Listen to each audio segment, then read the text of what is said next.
A veces el mal no llega con gritos ni con amenazas. Llega en forma de sonrisa, con manos suaves que sirven la comida y una voz dulce que dice: ¿Te gustó la sopa, suegra? Esa noche, mientras el aroma del asado llenaba la casa y el murmullo de los cubiertos acompañaba las risas fingidas, sentí algo distinto en el aire. No sé si fue el silencio incómodo de mi hijo Julián o la forma en que Mariela, mi nuera, me observaba con esa sonrisa apretada que nunca alcanzaba los ojos, pero lo presentí. Algo estaba a punto de romperse. Lucía, mi nieta de 9 años, jugaba con su tenedor, distraída, mientras su madre hablaba sobre sus nuevos muebles, su vida moderna, sus planes de viaje. Yo solo asentía, bebiendo a sorbos pequeños el jugo que Mariela me había servido.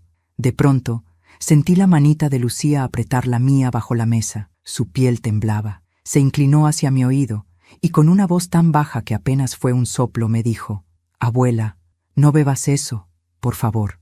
La miré sorprendida. Sus ojos estaban llenos de miedo. «¿Por qué, mi amor?», susurré. «Vi a mamá poner algo en tu vaso», dijo, y su voz se quebró. Me quedé inmóvil unos segundos. Miré el vaso, luego a Mariela, que fingía reír con mi hijo por algo sin importancia, y entonces sonreí, despacio, con una calma que aprendí en los años más duros de mi vida. Moví el plato, hice un pequeño gesto, y sin que nadie lo notara, cambié mi vaso por el de ella. Pero antes de continuar, quiero hacerte una invitación muy especial. Suscríbete al canal y deja tu me gusta. Esto me ayuda a ver que me apoyas y disfrutas de mis historias. Y comenta aquí abajo desde qué ciudad nos estás viendo. Ahora, continuemos. Pasaron los minutos con una lentitud extraña. Mi hijo hablaba de negocios. Mariela fingía entusiasmo. Lucía no soltaba mi mano. Yo solo escuchaba el tic-tac del reloj de pared, ese que perteneció a mi difunto esposo, y que parecía medir el tiempo con más peso que nunca. Mariela levantó su vaso, el mío, y brindó. Por la familia, aunque a veces cueste soportarla. Reí por compromiso. Mis labios temblaron, pero no de miedo. 20 minutos después, justo cuando las luces parecían más brillantes y el aire más denso, Mariela se llevó la mano al pecho. Luego otro grito. Julián se levantó, el vaso cayó, Lucía lloró.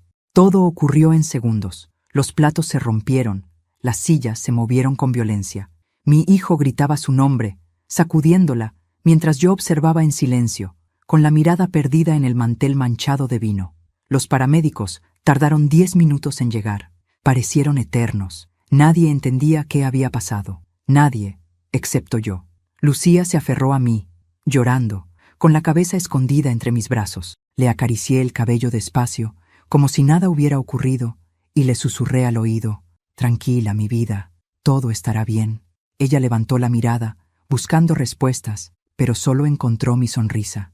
Esa sonrisa serena que usé tantas veces para ocultar mis dolores, mis sospechas y mis secretos. Mientras los paramédicos cargaban el cuerpo de Mariela en la camilla, mi hijo temblaba. ¿Qué pasó, mamá?», preguntó con voz quebrada. «No lo sé, hijo», respondí despacio. «Tal vez fue el destino». Y en silencio, dentro de mí, una voz antigua, la de todas las mujeres que alguna vez fueron traicionadas, me susurró: «No es el destino, es justicia». Esa noche, cuando el ruido de la ambulancia se perdió en la distancia y la casa quedó envuelta en un silencio pesado, me senté sola frente a la mesa. El mantel seguía manchado, los vasos vacíos, los cubiertos desordenados. Lucía dormía en el sofá, abrazando su muñeca. Tomé el vaso que había sido mío. Lo miré bajo la luz amarillenta y vi un leve residuo blanquecino en el fondo. Lo olí, reconocí el olor. No porque lo hubiera usado alguna vez, sino porque una vez, hace muchos años, lo olí en el aire de un hospital. Recordé entonces aquella noche en que perdí a Claudia, mi hija menor. Los médicos dijeron que había sido un accidente, pero las heridas, las marcas, nada coincidía. Mi mente comenzó a girar. ¿Podría ser posible? ¿Podría Mariela haber tenido algo que ver con la muerte de mi hija? Sacudí la cabeza, intentando desechar el pensamiento, pero en el fondo sabía que algo oscuro unía esos dos momentos, la muerte de Claudia y la mirada fría de Mariela cada vez que me hablaba de dejar el pasado atrás. Me quedé observando el reloj. Marcaba las 11:47. Las sombras se alargaban por el suelo, y por primera vez en muchos años sentí paz. No era alegría, ni alivio, ni venganza. Era una paz fría, dura, como una piedra en el pecho. Sabía que esa noche no solo había salvado mi vida, había abierto una puerta que llevaba directo al pasado. Y cuando una puerta así se abre, ya no hay forma de cerrarla. Esa noche apenas dormí. El sonido del viento golpeando las ventanas me mantenía despierta, como si cada ráfaga trajera consigo los susurros del pasado. El reloj marcaba las 3 de la madrugada cuando me levanté. Caminé por el pasillo con pasos lentos, arrastrando las pantuflas sobre el suelo frío. La casa olía a madera vieja y a recuerdos que no se habían atrevido a morir. Me detuve frente al retrato de mi esposo, Alberto. Su rostro serio, con esa mirada firme que tanto me tranquilizó en otro tiempo, parecía observarme con una mezcla de reproche y compasión. «Si estuvieras aquí, viejo, sabrías qué hacer», murmuré. Él murió hace 20 años, justo cuando más lo necesitábamos. Desde entonces, me acostumbré a resolver las cosas sola.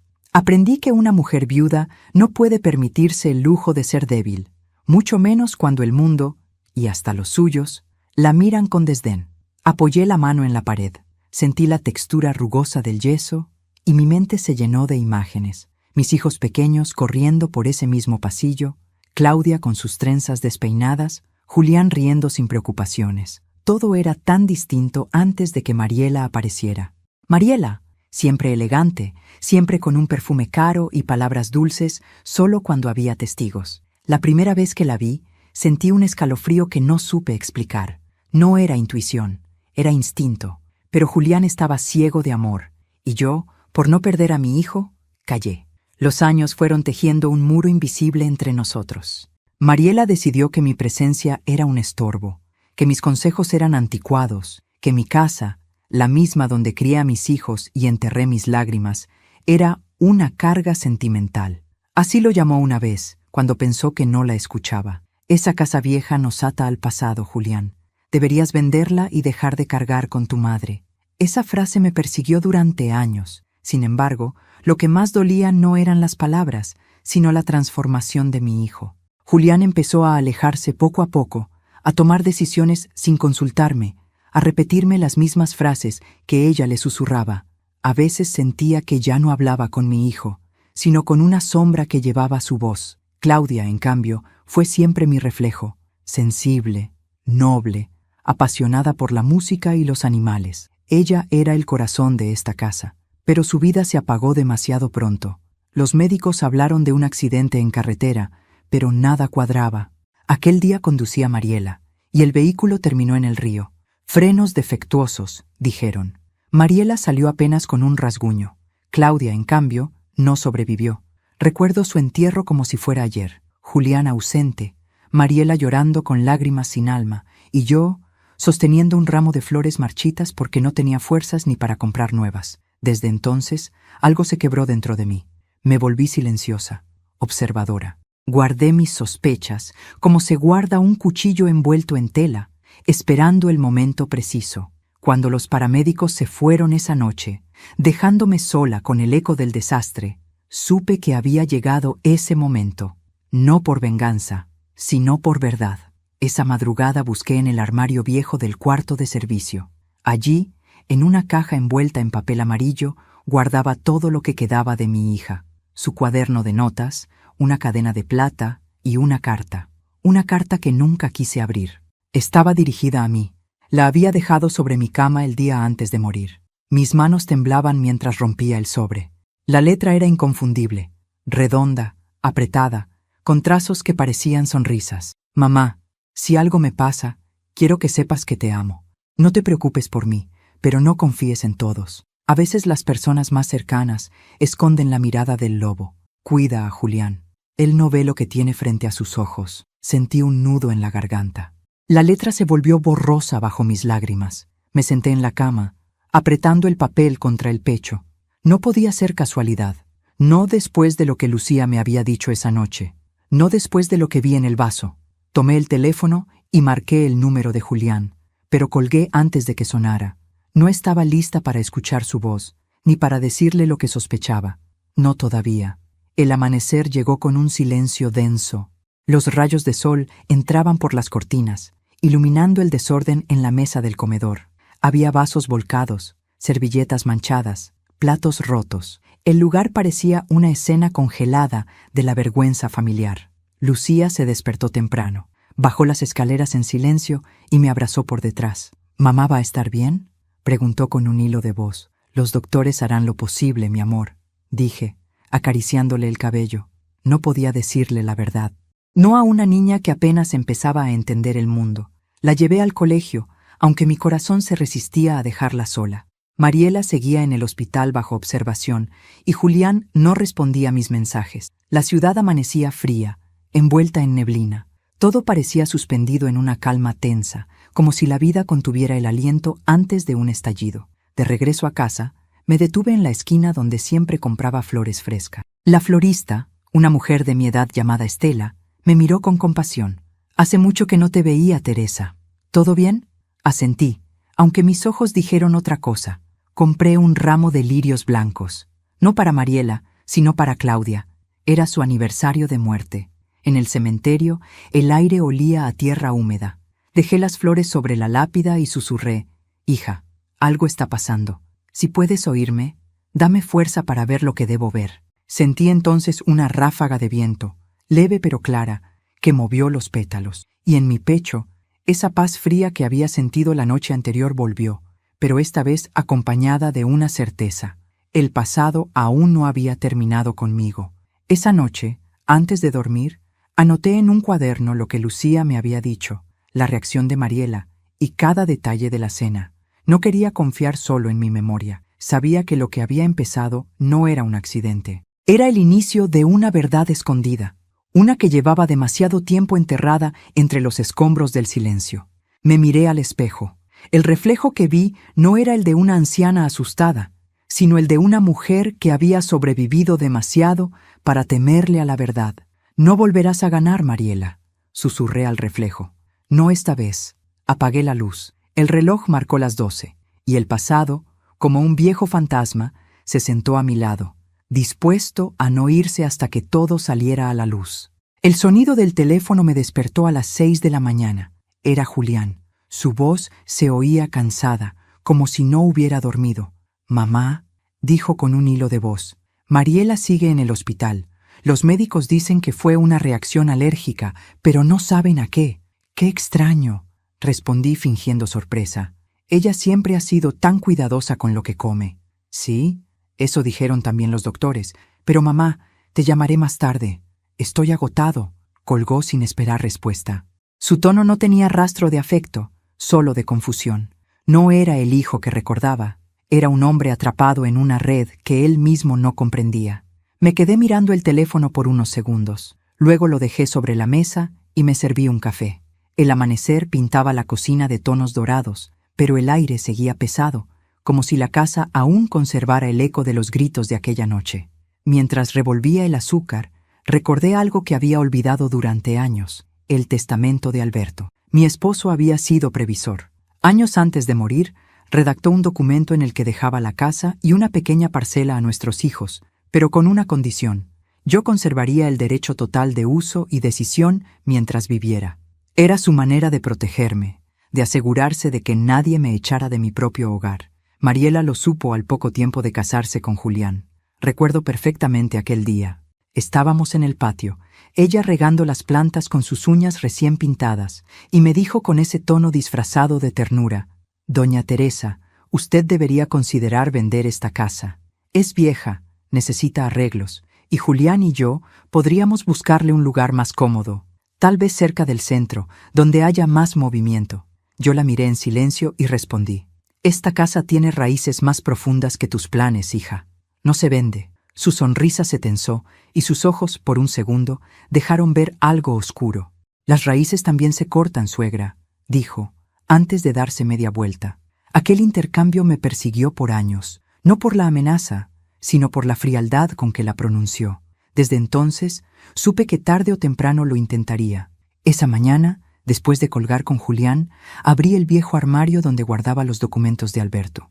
Busqué entre carpetas amarillentas, recibos antiguos, certificados y fotografías, hasta que encontré la carpeta azul. Dentro, el testamento, firmado y sellado por el notario de entonces, y un sobre con una carta.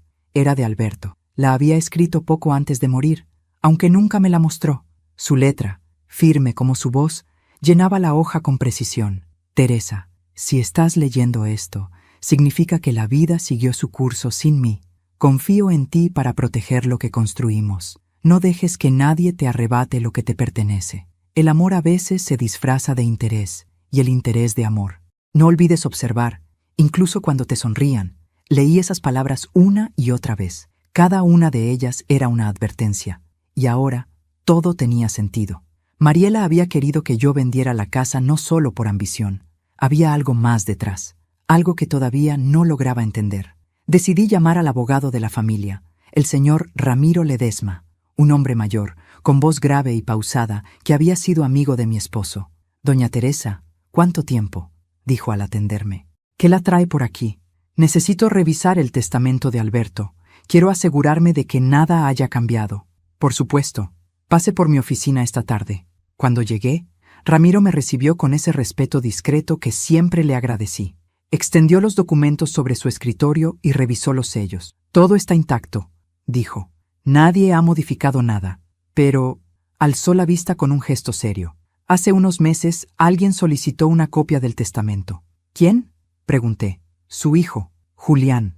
Aunque la solicitud fue presentada por su esposa, Mariela, usando una autorización firmada por él, sentí un nudo en el estómago, así que lo había hecho. «¿Puedo quedarme con una copia?», pregunté. «Por supuesto, pero tenga cuidado, doña Teresa. Cuando la gente empieza a interesarse por papeles viejos, casi nunca es por curiosidad». Salí de la oficina con el testamento doblado dentro del bolso y el corazón acelerado. Caminé sin rumbo, observando las calles del centro, los escaparates, los niños saliendo del colegio. Todo parecía normal. Pero dentro de mí algo se movía, una certeza silenciosa. Mariela había planeado todo.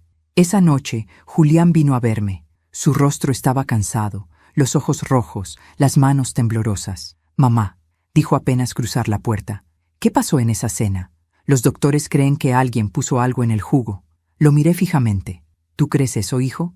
«No lo sé». Mariela jura que no recuerda nada.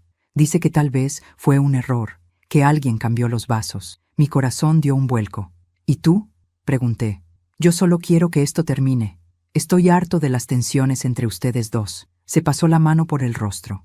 Parecía derrotado, confundido, perdido entre la lealtad y la duda. «Mariela no es mala persona, mamá.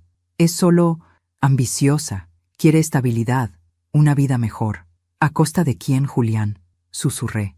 Él bajó la mirada. «Solo te pido que no busques problemas. No ahora». Me quedé observando su silueta mientras salía. En ese momento supe que lo había perdido hacía mucho tiempo. Mariela no solo le robó la confianza, le robó la voluntad. Horas después, sola en el silencio de la casa, abrí una vieja caja que guardaba en el altillo. Dentro había cartas, fotografías y al fondo una pequeña libreta de cuero. Era el diario de Claudia. Lo había encontrado entre sus cosas después de su muerte, pero nunca lo leí por miedo a lo que podía contener. Mis dedos temblaban mientras pasaba las páginas, y allí, entre frases sobre música, conciertos y amigos, encontré una anotación que me heló la sangre. Hoy Mariela me pidió que la acompañe a firmar unos papeles del terreno de papá. Dice que quiere ayudar a Julián con los trámites. No entiendo por qué necesita mi firma si todo está a nombre de mamá. No me gusta esto, pero no quiero discutir. A veces me da miedo su forma de mirarme. Cerré el diario con fuerza. La habitación se volvió fría, silenciosa. Ya no quedaban dudas. Lo que empezó aquella noche no fue un accidente. Era la continuación de un plan que había comenzado mucho antes, el día que Mariela decidió entrar en nuestra familia. Miré por la ventana. La luna estaba alta, redonda, brillante. «No sabes con quién te metiste», murmuré. «Me quitaste una hija y quisiste quitarme la vida. Pero esta vez seré yo quien decida cómo termina esta historia». Encendí una vela frente a la foto de Claudia.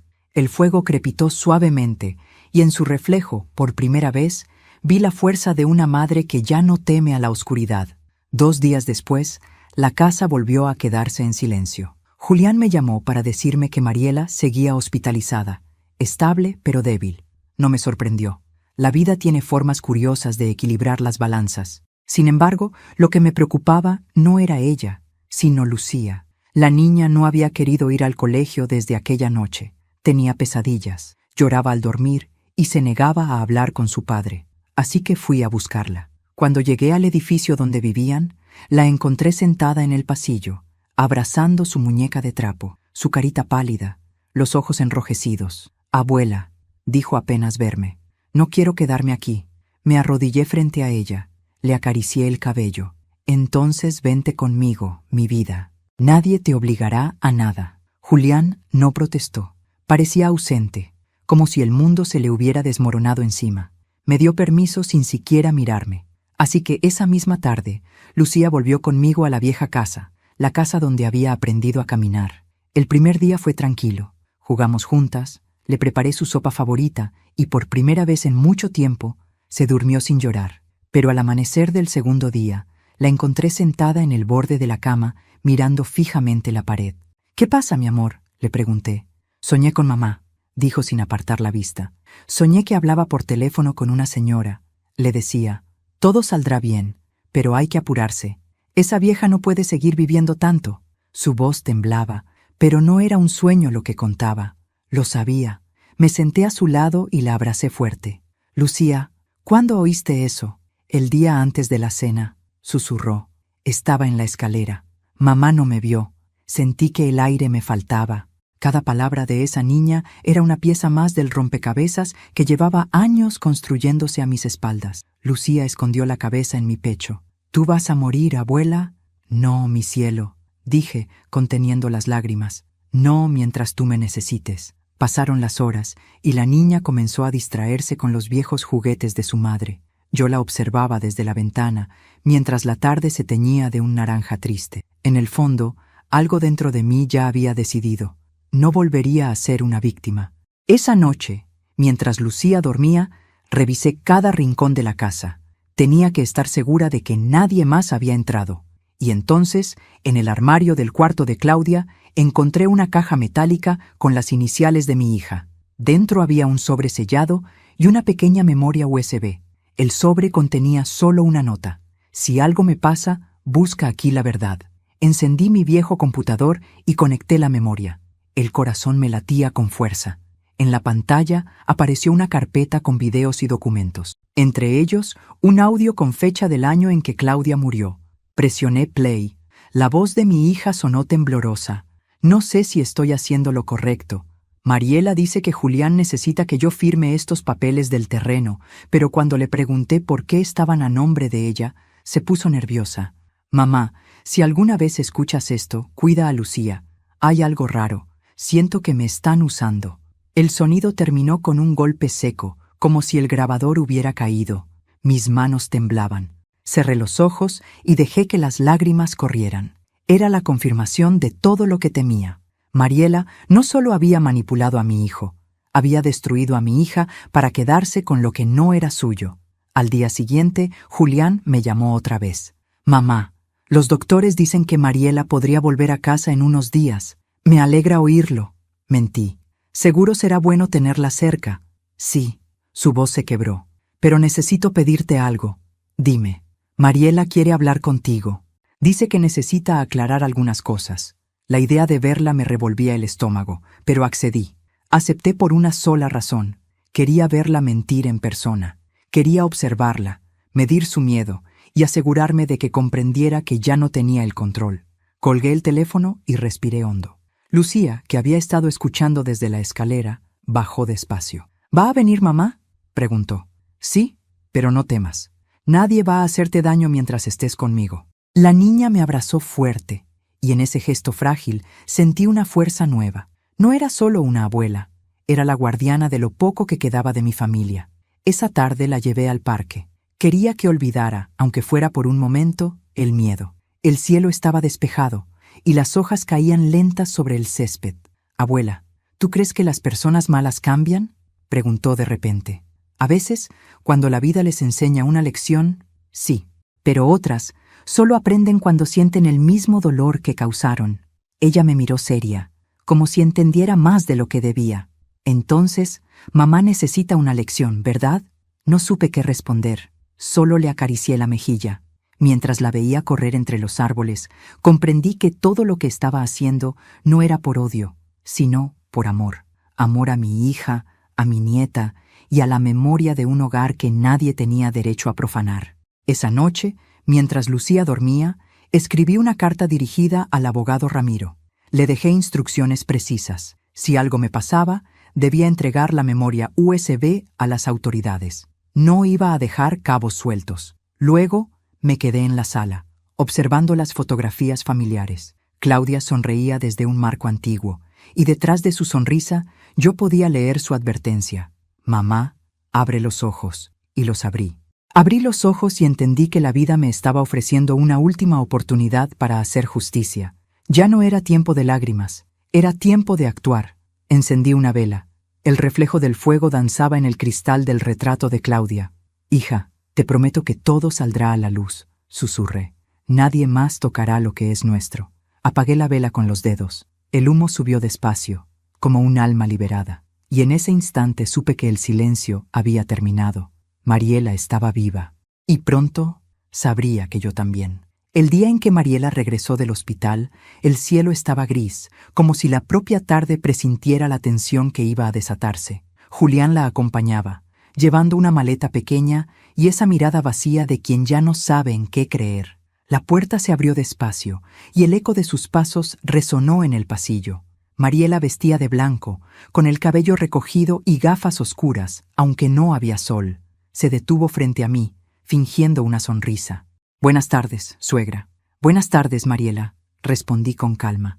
«Me alegra verte de pie». Sus ojos brillaron apenas un segundo, con algo entre desafío y miedo. Se sentó frente a mí en la mesa donde, días antes, casi muere. Julián nos observaba en silencio, incapaz de intervenir. «Necesitamos hablar», dijo ella finalmente. «Hubo un malentendido esa noche». «Ah, ¿sí?», pregunté. ¿Y qué clase de malentendido lleva a una niña a llorar diciendo que vio a su madre poner algo en el vaso de su abuela? El silencio se hizo tan espeso que podía respirarse. Mariela bajó la mirada. «Lucía siempre ha tenido una imaginación muy viva». «Sí», asentí. «Tan viva que incluso grabó un audio de tu conversación telefónica». La mujer levantó la cabeza bruscamente. «¿Qué dijiste?». Sonreí despacio. «No te preocupes, Mariela. No estoy aquí para pelear. Solo quiero que hablemos como familia». Antes de continuar, dime aquí en los comentarios qué te está pareciendo esta historia hasta ahora y qué harías tú en mi lugar. No te vayas del video, porque lo que viene a continuación te pondrá la piel de gallina. Mariela palideció. Su mano buscó el borde de la mesa. «No sé de qué estás hablando», balbuceó. «Yo estaba nerviosa, preocupada». «Claro, todos cometemos errores cuando estamos nerviosos», dije sin apartar la mirada. «Pero hay errores que no se olvidan». Me levanté despacio y caminé hasta el aparador. Saqué de un cajón un sobre cerrado y lo dejé frente a ella. «¿Sabes qué es esto?», pregunté. «No, tu firma. En los papeles que intentaste que Claudia firmara antes de morir». Su rostro perdió el color. Julián frunció el ceño. «¿De qué está hablando mamá?». «De que tu esposa manipuló documentos legales a espaldas de todos», respondí con voz serena. «Y no solo eso. Tengo grabaciones, pruebas y una carta de tu hermana que aclara demasiadas cosas». Julián se levantó, confundido. «Esto no puede ser verdad». «Oh, lo es», dije sin titubear. «Y créeme, hijo, no diría una palabra si no estuviera segura». Mariela se levantó también, respirando con dificultad. «¿Qué pretendes, Teresa? ¿Arruinarme?». «No, Mariela», susurré, inclinándome hacia ella. «Solo mostrarte lo que tú misma construiste». Esa noche, después de que se fueron, me quedé sola frente al fuego. La leña crepitaba despacio y el reflejo naranja iluminaba las fotos en la pared. Pensé en Alberto, en Claudia, en todo lo que había callado por miedo a perder lo poco que me quedaba. Pero el miedo había cambiado de dueño. Ya no vivía en mí, vivía en Mariela. Al día siguiente fui al despacho del abogado Ramiro. Le entregué una copia del audio de Claudia, la memoria USB y una declaración escrita de mi puño y letra. «Quiero que guarde esto en lugar seguro», le pedí. «Y si algo me pasa, entrégueselo a las autoridades». Él me miró con gravedad. «¿Estás segura de lo que está haciendo, Teresa? Esto podría destruir a su hijo». «No lo destruirá, lo liberará». Ramiro asintió. Entendía que algunas guerras se ganan con el alma, no con la rabia. Las semanas pasaron, y Mariela empezó a mostrar su verdadera cara. Intentó convencer a Julián de vender la casa para empezar de nuevo, pero él se negaba, confundido. Yo lo observaba desde la distancia, paciente, como una jugadora de ajedrez que sabe que su reina está acorralada. Una tarde, mientras regaba las plantas, vi a Mariela acercarse con paso nervioso. Llevaba una carpeta bajo el brazo. «Necesito que firme esto, doña Teresa. Son solo papeles del seguro médico». La miré sin sonreír. «¿Seguro médico?», pregunté. «¿O de propiedad?». Sus labios temblaron. «No sé de qué habla». «Ah, claro que sabes». Me acerqué un paso. «Ya lo hiciste una vez con Claudia, ¿recuerdas?». El color volvió a huir de su rostro. Por primera vez la vi sin máscaras, sin maquillaje, sin voz firme. «Solo miedo. No puedes probar nada», susurró. «Ya lo hice», dije con calma. «Y pronto todos lo sabrán». Dejó caer la carpeta al suelo y salió sin mirar atrás. Esa noche recibí una llamada anónima. Una voz masculina, ronca, dijo: «Deje de husmear, señora Aguilar, o terminará como su hija». Y colgó. Me quedé quieta, con el auricular en la mano, mirando la oscuridad del salón. No sentí miedo, solo confirmación. «Así que todavía hay más de uno», murmuré. Esa misma noche saqué de su escondite una caja de madera. Dentro guardaba una copia del testamento, el diario de Claudia, el audio y un sobre cerrado con una carta dirigida a Julián. La dejé sobre el escritorio, junto a una nota. «Si algo me pasa, lee esto. Todo lo que crees saber sobre tu esposa es una mentira». Luego me preparé un té. El vapor subía lento, envolviéndome como una premonición. Al amanecer siguiente, un auto se detuvo frente a la casa. Me asomé por la ventana y vi a Mariela. Bajó con gafas oscuras, un abrigo largo y el ceño fruncido. Entró sin llamar, como siempre hacía. «No vas a ganar, Teresa», dijo apenas cruzar la puerta. «No sabes con quién te estás metiendo». «Claro que sé», respondí con voz firme. «Me estoy metiendo con una mujer que no tiene alma, pero que ha olvidado que yo tampoco tengo miedo». Ella me observó unos segundos, intentando recuperar el control, pero lo había perdido para siempre. «Te vas a arrepentir», murmuró. «Eso lo veremos», dije, girando la cabeza hacia el reloj. «La policía llega en 10 minutos». Su expresión cambió. «¿Qué hiciste?». Solo conté la verdad. Dio un paso atrás, buscando la puerta, pero no llegó. Julián apareció detrás de ella. Había escuchado todo. Sus ojos se llenaron de lágrimas. «¿Es cierto, Mariela?», preguntó, casi sin voz. Ella no respondió. El silencio fue suficiente. Aquella noche, cuando la policía se la llevó para declarar, no sentí triunfo, sentí vacío. Porque aunque la justicia empezaba a moverse, el precio había sido demasiado alto. Años de silencio, una hija muerta y un hijo quebrado. Lucía dormía en mi habitación. La arropé y besé su frente. «Todo estará bien, mi amor», susurré. «Lo prometo». Apagué la luz y me senté junto a la ventana. Afuera llovía con fuerza. Cada gota golpeaba el cristal como un reloj marcando el final de una historia, o quizás el comienzo de otra. Y mientras el viento arrastraba las hojas del jardín, supe que lo más difícil aún estaba por venir. Mirar a mi hijo a los ojos y decirle que la mujer que amaba había destruido a su propia familia. Pasaron 3 días desde que la policía se llevó a Mariela para declarar. 3 días en los que el silencio se volvió un huésped incómodo en mi casa. Lucía jugaba poco. Julián casi no comía. Caminaba como un fantasma, perdido entre la culpa y la negación. Yo sabía que la verdad se estaba abriendo camino, aunque doliera, porque la verdad, cuando llega, no pide permiso, arrasa con todo. La tarde del tercer día, el teléfono sonó. Era el oficial que llevaba el caso. «Doña Teresa, su nuera ha sido liberada. Falta evidencia concluyente y su hijo retiró temporalmente la denuncia». Por un momento creí que había escuchado mal. «¿Qué? ¿Liberada?». «Sí, señora, pero sigue bajo investigación. Le aconsejo que tenga precaución». Colgué despacio, con las manos frías. Mariela libre. Otra vez. No me sorprendía. Siempre había sabido manipular. Siempre sabía cómo usar a Julián como su escudo. Esa noche no pude dormir.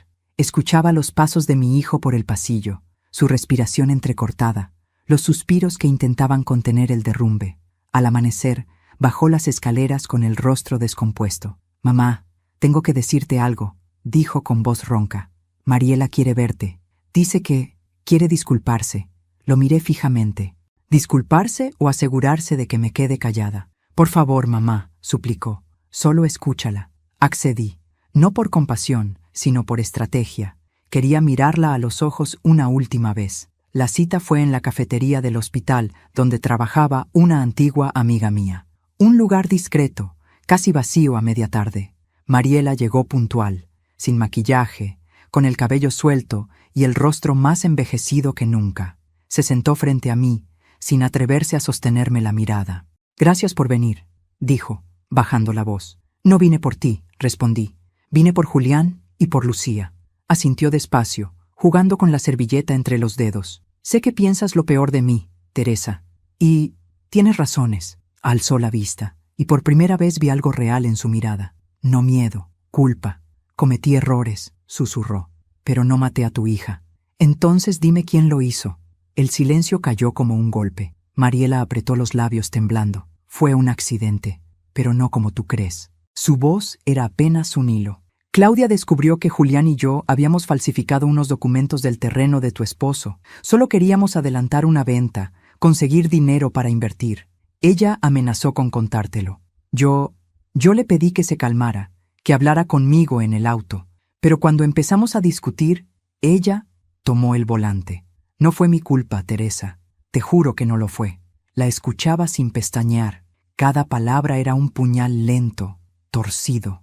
¿Y por qué nunca lo dijiste?, pregunté. Porque tenía miedo, de perderlo todo, de perder a Julián, de que Lucía me odiara. Me incliné hacia adelante, con voz firme. Ya lo perdiste todo, Mariela. Ella soltó un sollozo contenido. No sabes cómo me persigue esa noche. No sabes cómo... Se interrumpió de pronto, mirándome con extrañeza. ¿Por qué me miras así? Sonreí, despacio. Porque todo esto está siendo grabado. Mariela se congeló. Buscó con la mirada y vio el pequeño grabador digital junto a mi taza de café. ¿Qué hiciste? Solo dejé que hablaras. Tú solita acabas de confesar lo que ocultaste 10 años. Intentó arrebatarme el aparato, pero mi amiga, que fingía limpiar una mesa cercana, se interpuso. «Yo que tú no lo haría», le dijo con voz serena. Mariela retrocedió, respirando con dificultad. «Eres una bruja, Teresa. Una vieja bruja. No, soy una madre que perdió a su hija. Y una abuela que no permitirá que su nieta viva rodeada de mentiras». Horas después, entregué la grabación a la policía. El oficial me miró con respeto. «Esto cambia todo, señora Aguilar. Tendremos que revisar el caso». Asentí, exhausta. Al salir de la comisaría, sentí el aire frío sobre la piel. El cielo estaba oscuro, pero por primera vez en mucho tiempo no me pesaba. En casa, Lucía me esperaba con una manta sobre las rodillas. «¿Cómo te fue, abuela?», preguntó. «Bien, mi vida. A veces la verdad tarda, pero siempre llega». Ella sonrió y me abrazó fuerte. Esa noche, mientras la niña dormía, escuché un ruido afuera. Abrí la ventana y vi a Julián en el jardín, de pie bajo la lluvia. Salí con el abrigo encima. «Hijo, ¿es cierto todo lo que dijo?», preguntó con voz temblorosa. «¿Mi esposa fue responsable de la muerte de mi hermana?». «Ella misma lo confesó», dije con tristeza. «Pero tú también sabías más de lo que fingías no entender». Julián se cubrió el rostro con las manos. «Tenía miedo, mamá. Ella me manipulaba. Me hacía sentir culpable por todo. Yo no quería perder a mi familia. Y la perdiste igual», respondí con voz serena. Se desplomó sobre el césped, llorando como un niño. Yo no lo abracé. Ya no podía. Solo lo miré, dejando que la lluvia lavara los años de engaño. Al día siguiente, la policía arrestó a Mariela por falsificación de documentos, fraude y obstrucción de justicia. El caso por la muerte de Claudia fue reabierto. Yo observaba desde la ventana mientras se la llevaban esposada. No sentí placer ni alivio, solo una calma amarga. Lucía me tomó de la mano. «¿Por qué lloras, abuela?». «Porque a veces ganar también duele, mi amor». Ella apoyó la cabeza en mi brazo, y juntas vimos cómo el auto policial desaparecía calle abajo. Esa noche, la casa estaba en silencio. Encendí una vela frente a la foto de Claudia y hablé con ella como lo hacía en mis peores días. «Hija, la verdad salió a la luz, pero el precio fue alto. Julián está destrozado y yo ya no sé si me queda algo más por perder». El fuego de la vela tembló, y durante un segundo creí ver la sombra de una sonrisa en el cristal del marco. Entonces entendí, no era tristeza lo que sentía, sino descanso. La guerra había terminado, pero el alma tardaría en encontrar paz. Antes de irme a dormir, cerré las cortinas y miré una última vez hacia la calle. El viento soplaba fuerte. Por un momento, creí ver una figura parada al otro lado de la acera, una silueta quieta, con abrigo oscuro. Parpadeé. Ya no estaba. Quizá fue mi imaginación, o quizá la historia aún no había terminado del todo. El día del juicio llegó con un aire pesado, como si incluso el cielo supiera lo que iba a ocurrir. Llovía desde temprano, una lluvia fina y constante que parecía lavar las mentiras acumuladas durante tantos años. Me levanté antes del amanecer. No dormí en toda la noche. Preparé café, me puse el mismo abrigo gris que había usado el día que enterré a Claudia y miré mi reflejo en el espejo. No vi a una anciana, vi a una mujer que había sobrevivido a su propio infierno. Lucía aún dormía. Le dejé una nota sobre la mesita. Hoy cerraré una herida, mi amor. Cuando vuelva todo será distinto. Al llegar al tribunal, Julián ya estaba allí. Parecía más viejo, con los ojos hundidos y los hombros vencidos. No se atrevió a mirarme.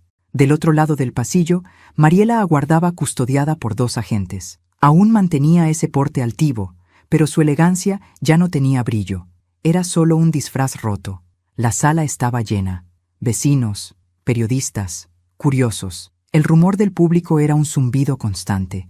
El juez pidió silencio y comenzó la audiencia. La fiscal presentó las pruebas, la grabación de la confesión de Mariela, los documentos falsificados, los informes del accidente. Yo escuchaba todo con las manos entrelazadas, intentando mantener la calma. Cuando llegó mi turno de declarar, me levanté despacio.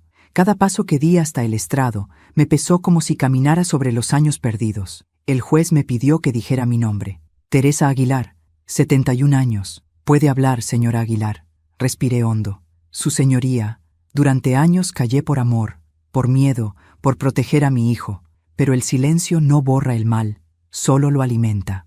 Mi nuera, Mariela, entró en nuestra familia fingiendo afecto. Poco a poco fue alejando a mi hijo, manipulando sus decisiones y destruyendo lo que más amaba, la unión de mis hijos. Mi hija Claudia murió creyendo que la familia aún valía la pena. Yo no. Yo ya sabía lo que ella no quiso ver. Mi voz se quebró, pero no me detuve. Esa noche del accidente, Claudia fue engañada, y cuando trató de hacer lo correcto, pagó con su vida. Hoy estoy aquí no para vengarme, sino para que la verdad tenga nombre. Y ese nombre es el de una madre que no se rinde, aunque todos le digan que está loca, vieja o cansada. Hubo silencio en la sala. El juez asintió, conmovido. Mariela me observaba desde su asiento, los labios apretados, los ojos ardiendo de rabia. Entonces la fiscal encendió el proyector. En la pantalla apareció el video que encontré en la memoria de Claudia. Su voz llenó la sala. Si algo me pasa, mamá, cuida a Julián. No confíes en todos. A veces las personas más cercanas esconden la mirada del lobo. Al escucharla, Julián rompió en llanto. Mariela se llevó las manos a la cara. Y en ese instante supe que la justicia, aunque tardía, había llegado. El juicio duró 3 horas más. La defensa intentó alegar desequilibrio emocional, manipulación, miedo, pero ya era tarde. La confesión grabada y los documentos falsificados sellaron su destino. Cuando el juez pronunció la sentencia, 10 años de prisión por fraude, falsificación y encubrimiento, la sala entera guardó silencio. Mariela no gritó, no lloró. Solo me miró con una expresión que nunca olvidaré, una mezcla de odio, humillación y derrota. Mientras los guardias la escoltaban fuera de la sala, se detuvo un segundo frente a mí. «Ganaste, vieja», murmuró. «No, Mariela», le respondí en voz baja. «Perdimos todos». Afuera, la lluvia había cesado. El aire olía a tierra nueva. Julián salió detrás de mí, con los ojos rojos. «Mamá», susurró, «no sé cómo vivir con esto». «Viviendo», dije simplemente. «Viviendo y aprendiendo». Él me abrazó por primera vez en muchos años, no como un hijo perdido, sino como un hombre que por fin entendía. Lloró en silencio contra mi hombro, y yo lo dejé hacerlo. No había palabras que pudieran curar, pero al menos el silencio ya no era un enemigo. Esa noche, de regreso en casa, Lucía corrió hacia mí. ¿Terminó todo, abuela? Sí, mi vida. Terminó.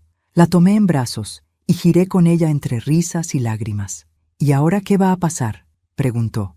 Ahora vamos a empezar de nuevo, pero sin mentiras. Cenamos juntas, las dos solas, con la radio encendida. Sonaba una canción antigua, de esas que Alberto solía tararear en la cocina. Por un momento, sentí que estábamos todos otra vez, él, Claudia, Julián, todos en paz. Más tarde, cuando Lucía se durmió, salí al jardín. La luna estaba alta, reflejándose sobre la fuente. Me senté en el banco de piedra y cerré los ojos. Sentí una brisa suave, como una caricia, y en ese instante, una voz en mi interior, la voz de Claudia, susurró: «Ya está, mamá. Ahora sí puedes descansar». Sonreí y una lágrima rodó por mi mejilla. Sí, hija, pero aún me queda algo por hacer. Entré a la casa, encendí una vela frente a las fotos familiares y recité en voz baja: «Por todos los que callan, por todos los que sufren en silencio, que la verdad siempre encuentre su camino». El fuego parpadeó y en su luz comprendí que no había venganza más grande que la justicia, ni castigo más poético que ver caer la máscara de quien siempre creyó que el amor podía comprarse. Esa noche dormí tranquila por primera vez en muchos años, y mientras el sueño me envolvía, supe que, aunque el pasado deja cicatrices, algunas heridas solo sanan cuando una mujer decide no callar nunca más. Han pasado 6 meses desde aquel juicio. El invierno se fue y la casa volvió a llenarse de luz. A veces, cuando me siento en el porche con una taza de té, me cuesta creer que todo eso ocurrió. Las lágrimas, las mentiras, la traición que casi destruyó a mi familia. Lucía crece deprisa. Sus risas vuelven a llenar los pasillos donde antes solo había silencio. Julián intenta reconstruir su vida, trabajando en el taller que alguna vez fue de su padre. Me visita cada tarde, con la mirada cansada pero sincera, y me ayuda a cuidar el jardín. Entre nosotros hay un nuevo respeto, el de 2 almas que sobrevivieron al mismo naufragio. Y sin embargo, hay noches en las que el pasado vuelve. El sonido del vaso cayendo, el rostro de Mariela desvaneciéndose en la mesa, el grito de Julián. He revivido esa escena 1000 veces, buscando entender qué fue realmente lo que ocurrió.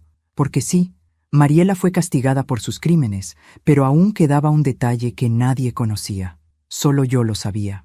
Hace 2 semanas, mientras limpiaba la despensa, encontré una vieja caja metálica. Dentro había frascos de medicinas, las mismas que me recetaron después de mi operación cardíaca, y entre ellas un pequeño frasco sin etiqueta. Lo recordé enseguida. Era el mismo que había desaparecido unos días antes de la cena. Lo abrí con cuidado. El olor me resultó familiar. Un sedante fuerte, el mismo que usaban los médicos para inducir sueño profundo en pacientes antes de una cirugía. Entonces comprendí todo. Mariela nunca quiso envenenarme para matarme. Quería dormir mi conciencia. Su plan era simple y perverso: fingir una emergencia médica para declararme incapaz mentalmente y así quedarse con la casa, con la herencia, con todo. Si no hubiera cambiado los vasos aquella noche, hoy probablemente estaría encerrada en un hospital, sin voz, sin historia. El veneno no era para mi cuerpo, era para mi libertad. Me quedé mirando el frasco durante minutos, con una mezcla de rabia y alivio. Luego lo arrojé al fuego de la chimenea. El vidrio estalló con un sonido seco. Las llamas se tiñeron de azul por un instante, y supe que, finalmente, había cerrado el círculo. Esa noche escribí una carta, no para los jueces ni para el abogado, sino para mí. Perdonar no es olvidar, es liberarse del peso de los muertos que otros pusieron sobre tus hombros. No busqué venganza, busqué verdad, pero la verdad, cuando se descubre, también hiere. Hiere al que la dice y al que la escucha. Doblé la carta y la guardé en el diario de Claudia. Allí, junto a su voz, descansarían mis últimas palabras, por si algún día Lucía quisiera conocer la historia completa. Un sábado por la mañana, Julián llegó con flores. Se quedó un rato en el jardín, sin decir nada. Luego me preguntó algo que me dejó pensativa. «Mamá, ¿alguna vez te arrepentiste de haber cambiado los vasos?» Lo miré a los ojos. «No, hijo, pero tampoco me alegra. Fue un acto instintivo, no heroico. Si no lo hubiera hecho, tal vez yo estaría muerta, o loca. Pero nadie merece morir por su propia maldad». «Mariela», susurró él, «¿crees que aún puede cambiar?» «Quizá, Pero algunas personas solo cambian cuando sienten el mismo dolor que causaron. Julián asintió, y en sus ojos se mezclaban tristeza y gratitud. Gracias por no rendirte, mamá. Gracias por despertar, hijo. Nos abrazamos bajo el sol. Fue un abrazo largo, sincero, sin reproches. Por primera vez en años sentí que tenía de nuevo un hijo. Al caer la tarde, Lucía corrió hacia mí con una flor en la mano. Abuela, mira, te traje esto. Es para que no te olvides de sonreír. La abracé con fuerza, conteniendo las lágrimas. No te preocupes, mi vida. Sonreír es lo único que ya nadie puede quitarme. Esa noche, mientras la luna iluminaba la ventana, encendí una vela. El reflejo danzaba en los retratos familiares. Alberto, joven y sereno. Claudia, sonriente. Julián, de niño. Acaricié el vidrio del marco y susurré: ya está hecho, amor. Lo que nos robaron, lo hemos recuperado. La paz. Entonces apagué la vela con un suspiro. El humo subió lento, y en él creí ver la silueta de mi hija alejándose, libre al fin. Al día siguiente, salí al porche con mi taza de té. El viento movía las hojas del limonero, y el cielo tenía un azul limpio, como si alguien lo hubiera lavado. Lucía jugaba en el jardín, riendo, y yo supe que esa risa era la mejor herencia que podía dejarle, una vida sin miedo. Miré al horizonte y pensé en todo lo que había aprendido, que el amor no siempre salva, que el silencio cuesta caro y que, a veces, el precio de la verdad no es la muerte, sino la soledad. Pero la soledad, cuando se gana con dignidad, también es libertad. Tomé un sorbo de té y sonreí, porque, al final, no me salvó la suerte ni el destino. Me salvó mi propia desconfianza. Y en este mundo, a las mujeres como yo, eso también se llama instinto. Si esta historia te conmovió, suscríbete al canal, deja tu me gusta y comenta desde qué ciudad nos estás viendo. Soy Teresa Aguilar, y esta fue mi historia. No recuerdo el sonido exacto del golpe, solo el silencio que vino después. Ese silencio espeso, brutal, donde el alma parece salirse del cuerpo y uno se pregunta si de verdad merece seguir respirando. Caí al suelo, la espalda contra las baldosas, y sentí cómo algo dentro de mí se rompía. Literalmente, fue mi costilla, pero también algo más profundo, la fe que aún me quedaba en mis propios hijos. Tomás estaba frente a mí, con el rostro desfigurado por la ira, los ojos rojos, la respiración agitada. Clara lloraba, pero no por mí. Lloraba de rabia, porque no obtendría el dinero que quería.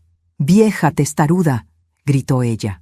Y entonces comprendí que los hijos también pueden tener dientes, y que a veces muerden justo a la mano que los alimentó. Intenté incorporarme, pero el dolor me dobló. El aire se me escapaba a pedazos, y aún así lo miré a los ojos, no con odio, con una tristeza tan grande que lo hizo retroceder, porque el odio se enfrenta, pero la decepción, esa no se puede mirar sin vergüenza. «No vas a darnos nada, ¿verdad?», dijo Tomás, con la voz aún temblorosa. «Nada», respondí, tan firme como pude. «No porque no lo tenga, sino porque ya no lo merecen». Clara soltó un gemido de frustración. «Papá te dejó esa hacienda para nosotros». «No, hija», le dije con calma. «Me la dejó a mí. Yo la trabajé, yo la levanté, yo la cuidé. Y ahora que se vendió, el dinero será mío, no para comprar cosas, sino para vivir en paz». Y fue entonces cuando Tomás me golpeó, no con rabia, sino con esa furia contenida que tienen los cobardes cuando descubren que no controlan a quien creían suya. Caí, y el tiempo se detuvo. Recuerdo que el reloj del comedor marcaba las 5:10. El suelo olía a jabón y a tierra. El cuerpo me dolía, pero lo que más pesaba era el corazón. Pero antes de continuar, quiero hacerte una invitación muy especial. Suscríbete al canal y deja tu me gusta. Esto me ayuda a ver que me apoyas y disfrutas de mis historias. Y comenta aquí abajo desde qué ciudad nos estás viendo. Ahora, continuemos. No sé cuánto tiempo estuve tirada en el suelo. Quizás minutos, quizás una eternidad. Solo recuerdo que cuando abrí los ojos, ya no estaban.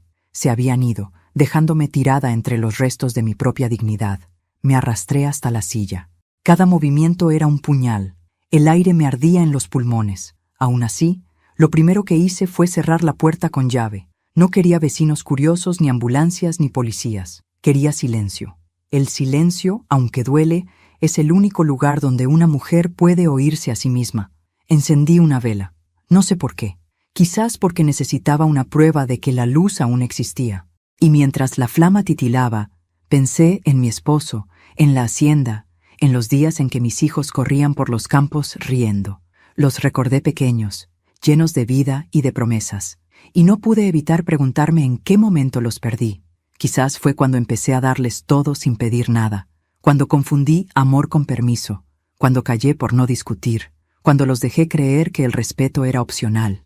Lloré en silencio, sin hacer ruido, porque cuando una madre llora, no quiere que nadie la escuche, solo quiere vaciar el alma para volver a respirar. La noche cayó lenta, el reloj marcó las 11, la vela se consumía y el dolor en el pecho era cada vez más agudo.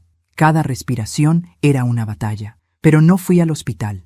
No quería que quedara registro. Quería que esa herida sanara donde nadie pudiera verla. Cerré los ojos y prometí algo. No iba a denunciarlos, pero tampoco volvería a ser su víctima. Porque hay cosas que la ley no puede arreglar.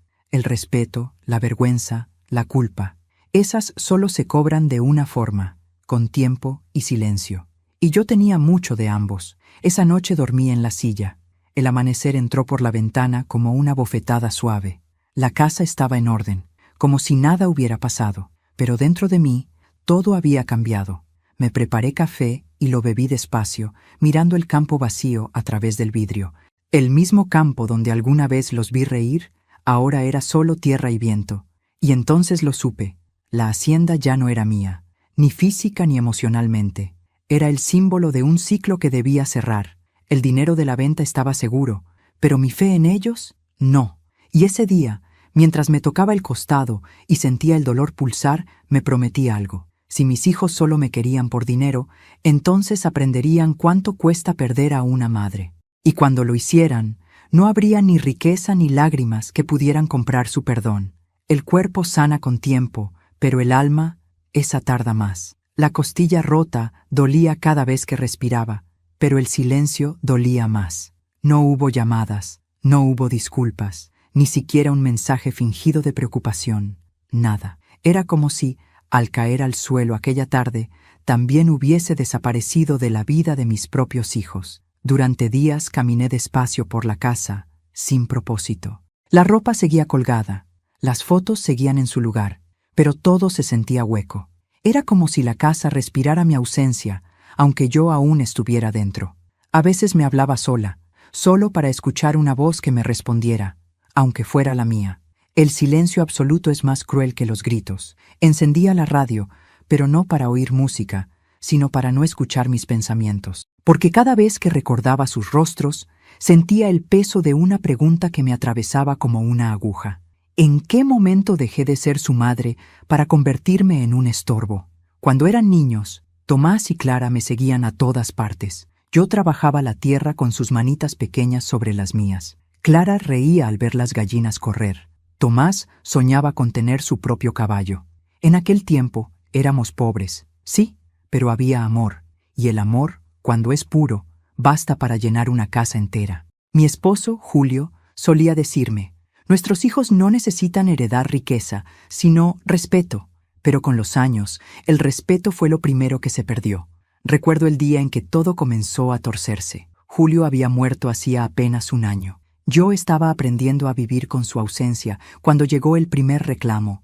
«Vende la hacienda, mamá», dijo Tomás. «Ya no puedes mantenerla sola». Tenía razón en parte. La tierra me exigía más de lo que mi cuerpo podía dar, pero no era solo tierra. Era mi historia, era el lugar donde conocí a Julio, donde crié a mis hijos, donde enterré mis lágrimas. Venderla era como vender una parte de mí. Clara insistía con dulzura envenenada. «Mamá, con ese dinero podrías vivir bien. Nosotros te cuidaremos». Y lo creí, como creen las madres que aún no han aprendido a desconfiar de los suyos. Les cedí una parte para que me ayudaran con los trámites. Ellos prometieron hacerlo por amor. Y yo, ingenua, firmé papeles sin leer, papeles que más tarde entendería que estaban redactados para borrarme de lo mío. El día del golpe no fue un arrebato repentino, fue el desenlace de años de desprecio acumulado, años en los que fui haciéndome invisible, Años en los que me acostumbré a comer sola mientras ellos reían en otra habitación. Años en los que mis palabras dejaron de importar. Ellos no se volvieron crueles de la noche a la mañana. Yo los acostumbré a que me ignoraran.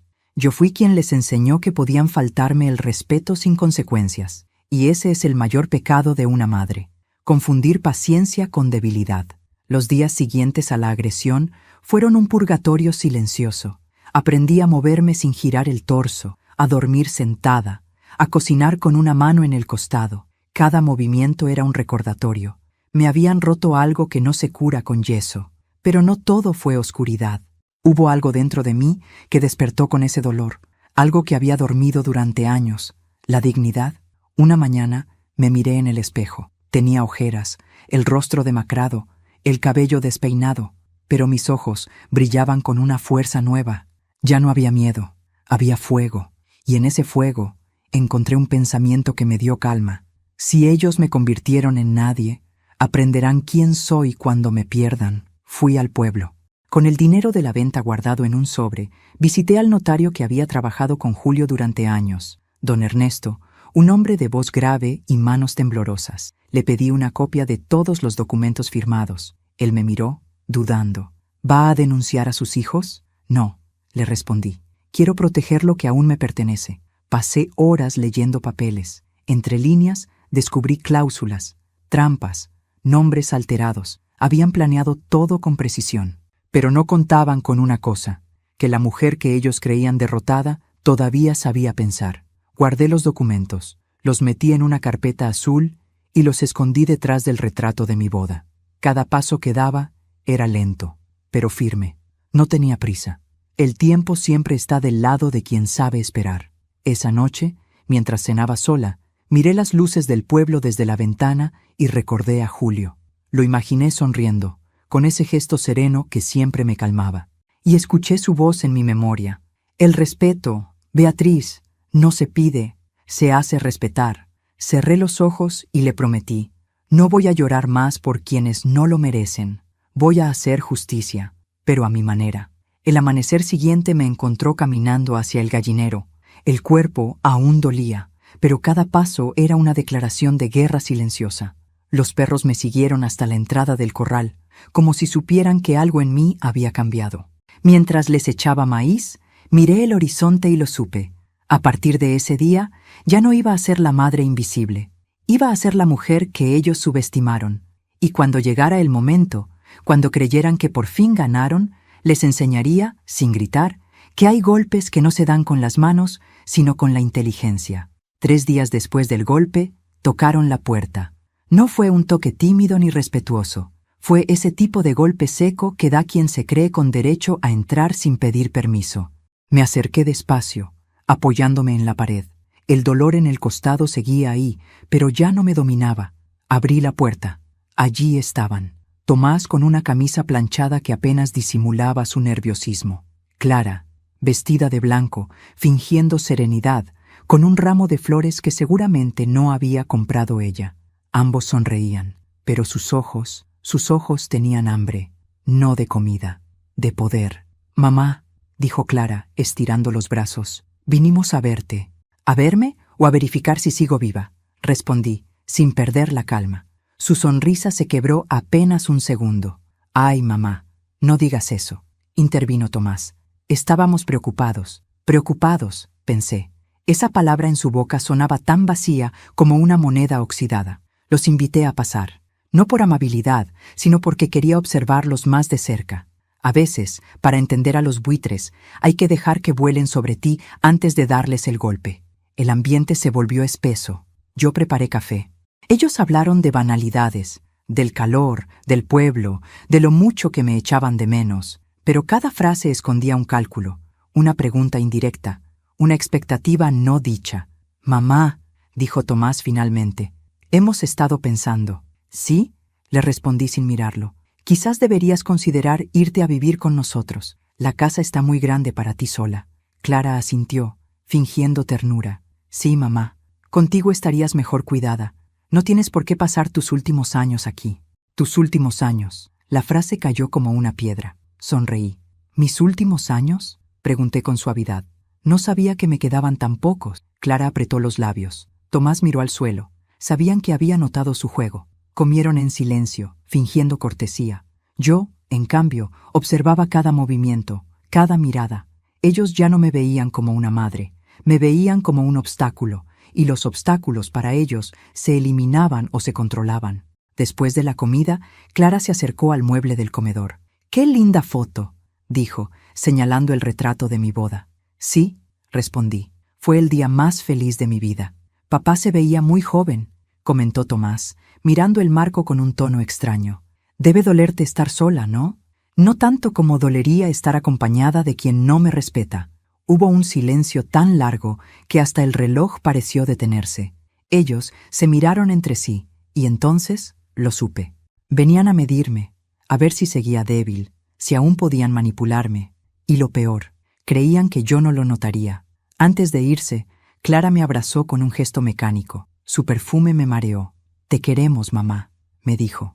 Yo le acaricié el cabello y le respondí al oído. «Yo también los quiero, pero ya no los necesito». Sentí como su cuerpo se tensaba. Cuando se separó, su sonrisa había desaparecido. Esa noche, mientras la casa se hundía otra vez en silencio, me senté frente al retrato de Julio. «Tenías razón», susurré. «No era la pobreza lo que los destruiría, sino la ambición».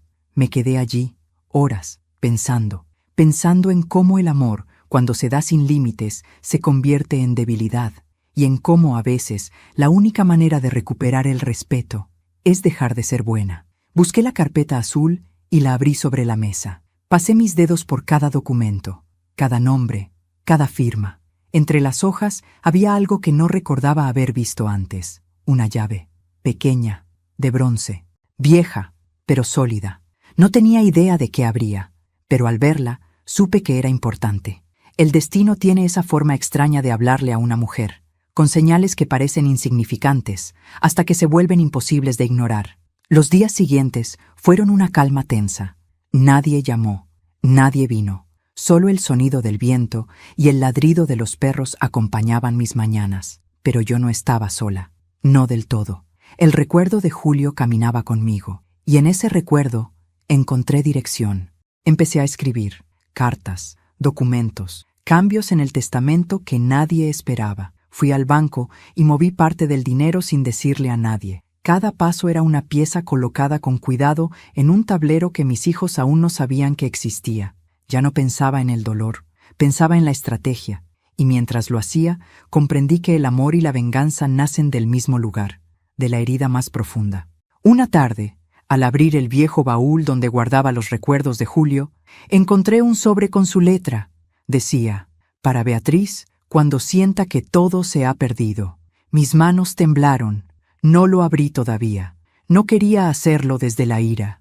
Quería hacerlo desde la claridad, porque algo me decía que dentro de ese sobre estaba no solo mi salvación, sino también la ruina de quienes me traicionaron. Esa noche dormí mejor, no por tranquilidad, sino por certeza.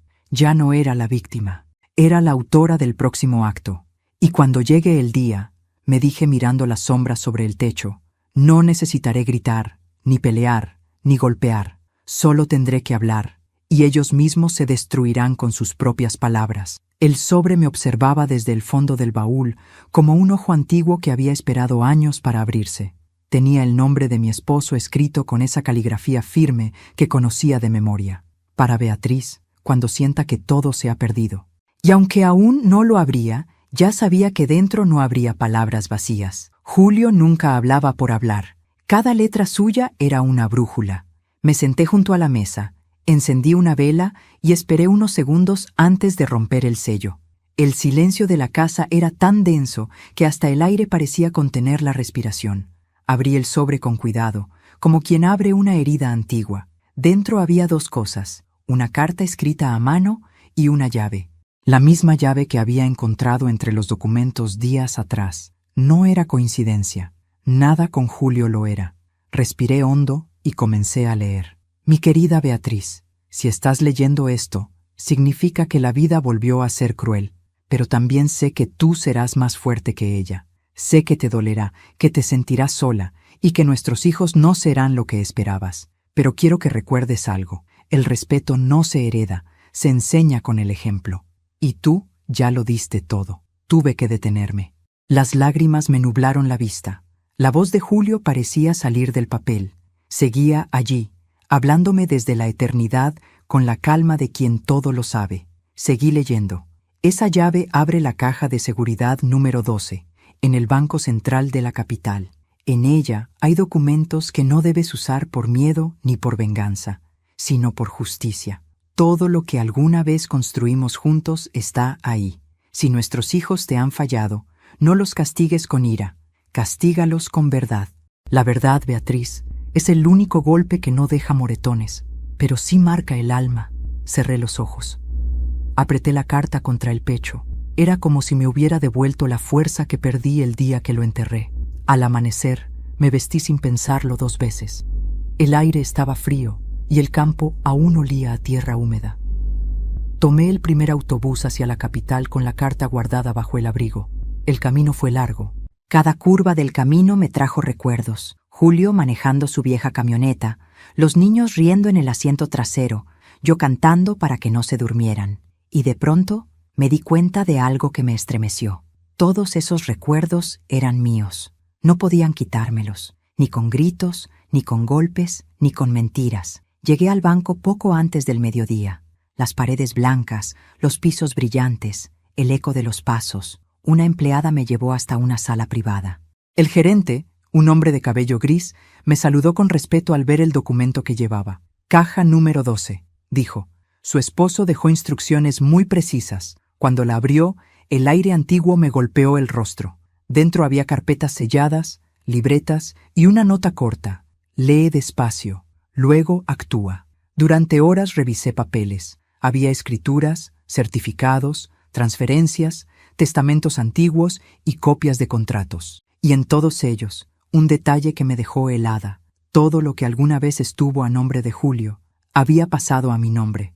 No solo la hacienda, sino también un terreno en las afueras del pueblo, una pequeña empresa agrícola y una cuenta con más dinero del que jamás imaginé.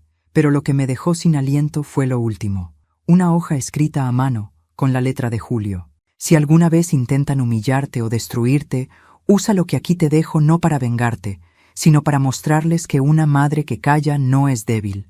Está esperando el momento exacto para hablar. Apoyé la cabeza sobre la mesa. El llanto me llegó sin permiso. No era tristeza, era alivio. Julio no solo había dejado dinero, me había dejado un arma invisible, la verdad. Regresé al pueblo con la caja de documentos y la llave colgando del cuello. El viaje de vuelta fue distinto. Ya no me sentía rota. Me sentía despierta. El dolor del cuerpo había cedido, pero el alma ardía con una claridad nueva. Al llegar, el sol caía sobre los campos y las sombras parecían más cortas. Entré en casa, preparé té y volví a leer la carta. Cada palabra tenía un peso distinto ahora. Castígalos con verdad. Eso haría. Esa misma noche fui al cajón donde guardaba el teléfono. Lo tomé, lo encendí y marqué el número de Clara. Tardó en contestar. Su voz sonó dulce, falsa. «Mamá, qué sorpresa. Necesito que vengas mañana. Trae a tu hermano». «¿Pasa algo?» «Sí, quiero hablarles del dinero de la hacienda». Hubo un silencio breve al otro lado. Luego, una respiración contenida. «Estaremos ahí», dijo finalmente. Colgué y sonreí. No con rencor, sino con una serenidad helada. Por primera vez en mucho tiempo, tenía el control. Esa noche dormí temprano. El cuerpo me dolía, pero era un dolor distinto, uno que ya no me dominaba. Miré el retrato de Julio antes de apagar la luz. «Gracias, amor», susurré. Ellos creyeron que me rompieron, pero solo me doblaron lo suficiente para verlos desde otro ángulo. Cerré los ojos, y antes de quedarme dormida, sentí algo que no sentía desde hace años. Paz antes de la tormenta. Pasé toda la mañana cocinando, no porque tuviera hambre, sino porque quería que todo pareciera normal. Preparé el guiso favorito de Tomás, las empanadas que Clara pedía de niña, y el postre que Julio solía preparar en las celebraciones, arroz con leche y canela. El aroma llenó la casa, y por primera vez en mucho tiempo no me dolió sentirla viva. Sabía que esa noche no sería una cena, sino una despedida. Puse el mantel blanco, los cubiertos de plata, las copas que guardaba para los días importantes. Cada detalle tenía un propósito. Quería que todo se viera perfecto. La perfección confunde. Hace que el enemigo baje la guardia. A las 7 en punto, escuché el motor del coche. Primero Clara, luego Tomás. Entraron riendo, hablando de banalidades, con el tono nervioso de quien presiente algo, pero no sabe qué. Los abracé como si nada hubiera pasado, como si no recordara el golpe, ni las lágrimas, ni las noches en silencio. A veces, fingir perdón es el mejor disfraz de una venganza justa. «Mamá», dijo Tomás mirando la mesa, «esto parece Navidad». «Casi lo es», le respondí sonriendo. «Hoy vamos a celebrar». Clara me ayudó a servir la comida. Parecía tranquila, pero sus ojos la traicionaban. No podía dejar de mirar el reloj. Sabía que algo importante iba a pasar. Y tenía razón. Durante los primeros minutos, solo se escuchaban los sonidos de los cubiertos. El silencio, aunque incómodo, era el invitado principal. Luego Clara habló. «Mamá, Tomás y yo estuvimos pensando». «¿Sí?», pregunté, sirviendo vino. «Queremos que sepas que te queremos mucho». «Claro», respondí con calma. Tanto que casi me matan. Sus rostros se tensaron. Tomás dejó el tenedor. «No empieces, mamá. Ya dijimos que fue un error». «Sí», dije. «Un error de cálculo». Clara intentó sonreír. «Vinimos a arreglar las cosas». «¿Arreglar?», pregunté, inclinándome sobre la mesa. «¿O asegurarse de que aún tengo el dinero?». No contestaron. Solo se miraron entre sí, buscando una estrategia. Yo sonreí. Era el momento que había esperado. «Antes de continuar, dime aquí en los comentarios qué te está pareciendo esta historia hasta ahora y qué harías tú en mi lugar. No te vayas del video, porque lo que viene a continuación te pondrá la piel de gallina. Ahora, continuemos». Me levanté despacio y fui al aparador. Saqué una botella que llevaba años sin tocar. Era vino tinto, del bueno, el que Julio guardaba para ocasiones especiales. Mientras llenaba las copas, sentí la mirada de mis hijos siguiéndome con impaciencia. «Tranquilos», dije con suavidad, «todo a su tiempo». Me senté y levanté la copa. «Brindemos», propuse. «¿Por qué?», preguntó Clara. «Por la familia», respondí. «La que tuve, la que perdí y la que ya no necesito». Tomás sonrió forzadamente. Clara se removió en la silla. «Mamá, ¿podemos hablar del dinero?». «Por supuesto», dije, bebiendo un sorbo. «De eso los traje aquí». Saqué del bolso un sobre grueso y lo puse sobre la mesa. «Aquí está todo», dije. Clara se abalanzó sobre él con las manos temblorosas. Tomás lo abrió sin permiso. Adentro solo había una carta. Su color se desvaneció al leer el primer renglón. «Mis queridos hijos, cuando lean esto, ya habrán demostrado que el dinero vale más para ustedes que una madre. Pero no se preocupen, ya no hay dinero que heredar. Todo fue donado. La hacienda, las cuentas y los terrenos ahora pertenecen a la Fundación Julio López, creada en memoria de su padre, para ayudar a ancianos abandonados por sus familias». El silencio fue absoluto. Solo se escuchaba el crepitar de las velas. Clara dejó caer el papel. Tomás apretó los puños. «¿Qué hiciste, mamá?», susurró con la voz quebrada. «Lo justo», respondí. «Lo que su padre hubiera hecho». Clara se levantó de golpe. «¡Estás loca! ¡Nos arruinaste!». «No», dije mirándola a los ojos. «Me liberé. Ese dinero era nuestro». «No, hija. Ese dinero era mío. Y decidí usarlo en gente que no tenga hijos, que la maltraten por codicia». Tomás golpeó la mesa con furia. «¿Así te vengas de nosotros?». «No es venganza», respondí. «Es justicia». Tomó la carta y la rompió en pedazos. «Esto no puede ser legal». «Es completamente legal», dije. «Tu padre se aseguró de eso antes de morir. Y yo solo seguí sus instrucciones». Ellos se miraron, desesperados. Vi cómo el miedo reemplazaba la rabia. Por fin comprendían que no tenían poder sobre mí, que la mujer que ellos golpearon ya no existía. Clara empezó a llorar. Tomás respiraba con dificultad. El aire se volvió pesado, casi irrespirable. Yo, en cambio, me sentía ligera. Por dentro había una paz que no se explica, la paz de quien ha hecho lo correcto. «Mamá», susurró Tomás, «por favor, no hagas esto. Ya está hecho, hijo, pero aún pueden hacer algo ustedes». «¿Qué?», preguntó Clara entre lágrimas. «Aprender a vivir sin heredar lo que no se ganaron». Me levanté, recogí los platos y caminé hacia la cocina. Desde allí los escuché discutir, culparse, llorar. Sus voces eran las de dos niños asustados, y por un instante sentí compasión. Pero la compasión también tiene límites. Dejé el resto de la cena sobre la mesa y volví al comedor. Ambos estaban en silencio. No los traje para humillarlos, les dije, sino para enseñarles lo que olvidaron. ¿Qué? Preguntó Tomás. Que una madre no se mide por lo que da, sino por lo que soporta antes de dejar de dar. Los miré una última vez. Ellos bajaron la cabeza, y yo, sin decir más, apagué las velas. Esa noche dormí profundamente. El alma por fin estaba limpia.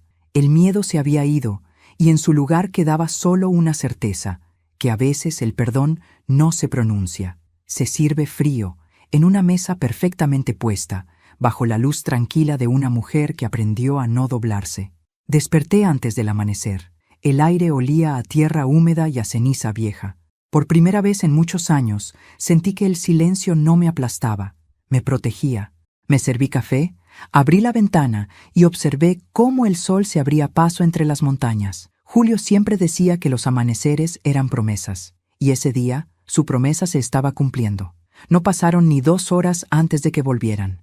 El sonido del coche rompió la calma como una herida que se abre otra vez. Sabía que vendrían, no por arrepentimiento, sino por desesperación. El dinero les dolía más que el golpe que me dieron. Tomás bajó primero, con el rostro tenso. Clara lo seguía, aún con los ojos hinchados. Entraron sin saludar, sin pedir permiso. Su soberbia, incluso arruinados, seguía intacta. «Mamá», dijo Tomás, «tenemos que hablar». «Sí, lo sé», respondí. Los estaba esperando. Me senté frente a ellos en la mesa del comedor. Había colocado los documentos cuidadosamente. Cada hoja, cada sello, cada firma. Y sobre todas ellas, el testamento original de Julio. Clara lo vio primero. Sus labios se movieron, pero no salió palabra alguna. «¿Qué es esto?», preguntó Tomás. «La verdad», respondí, «la que su padre y yo les ocultamos para que aprendieran a vivir con humildad».